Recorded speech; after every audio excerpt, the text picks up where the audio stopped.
خودشون رو گذاشتن اینجا حضور پیدا شد. من سریع وارد سوالم میشم. ببینید خب ما یک سری مطالبات روز داریم از قبیل همون مبارزه با فساد، شفافیت‌هایی که میخوایم، رفع حظ، هر چیز دیگه. اما همونطور که خود شما متحرین از حضرت امیر نقل کردید که حق قدیم رو چیزی باطل نمیکنه، صحبت من اینه. ببینید ما وارثان یک تاریخی هستیم، تاریخی که امروز به صورت منحصرانه‌ای داره خوانش میشه و به ما تحمیل میشه.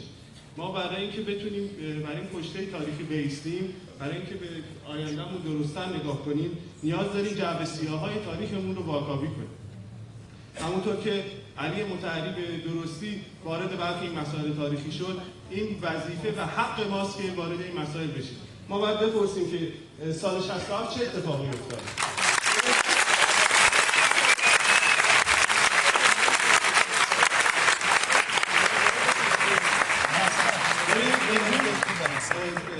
احمد منتظری رو به 21 سال حبس محکوم میکنن، در حالی که صرفاً یک روایت جدید از تاریخ رو برای ما آورده. در اون فایل صوتی آیت الله منتظری به زیبایی اشاره میکنه که شما در دادگاه تاریخ محکوم خواهید شد. حالا نقل به مضمون کرده و این تاریخی که ما رو محکوم خواهد کرد اگه به این جعبه سیاها نپردازیم، اگه نپرسیم که سال 67 چه اتفاقی افتاد، اگه نپرسیم که ادامه جنگ برای چی بود بعد از فتح خرمشهر، آزادی خرمشهر.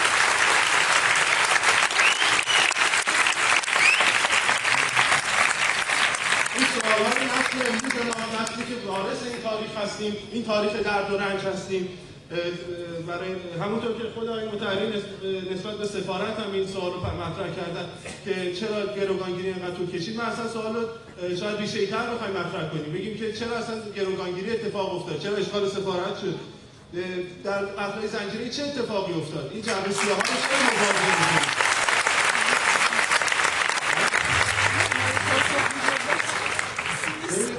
پوی دانشگاه اینا به محکومانشون در دادگاه‌های فرمایشی تبرئه شدن، اونها عاملین و عاملینش، و امروز ما وارثان این میراث هستیم. از آقای مطهری میخوام، از همه نماینده‌ها میخوام که به این مسائل ورود کنن و شجاعت شما رو میستایم که برخی از این مسائل رو واکاوی کردید و جرأت کردید که این مسائل رو مطرح کنید در صحن مجلس، در سطح عموم مردم. نکته دوم به نظر نکته خیلی مهمه.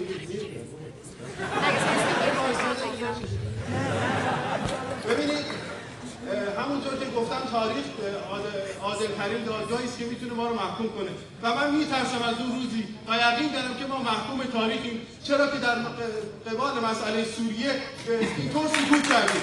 این نسل‌کشی فجیعی که داره اتفاق میفته از خیلی دیگه انتظار نیست، ولی شما که صدای ملت هستی، آیا واقعا این اتفاقاتی که در سوریه داره میفته، ما در جبهه حق ایستادیم، 500,000 نفر کشته شدن، عدد راحت به زبان میاد، ولی ببینید نسل‌ها در سوریه سوخت، سوریه ویران شد. ما در کجای این بازی ایستادیم؟ ما قطعا محکومیم، ما قطعا در مقابل اشکال کودکان سوری محکوم هستیم.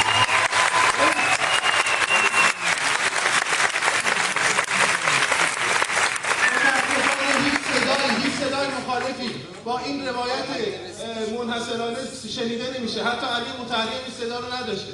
ما از این مطالبه ماست و فکر میکنم که اگه میخوایم در تاریخ محکوم نباشیم باید نشون بدیم که موضع خودمون رو معلوم کنیم.